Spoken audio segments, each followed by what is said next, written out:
Hello! In this video I will show you how to install ChatGPT widget on Cubot Note 50. So you have to start with opening your Google Play Store, then click on search bar and type in Wally AI and click search. And now click on this application and click install. Now you can click open.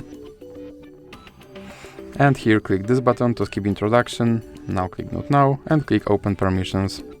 Then click on AI assistant and click here to allow this app to draw over other apps, and then click back again, and now you can click start. And as you can see, here is your ChatGPT widget and you can open him and tell him to do something.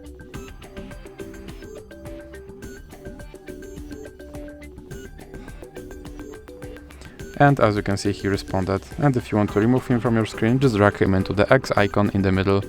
So that's it for this video. If you liked it, please remember to leave a like and subscribe.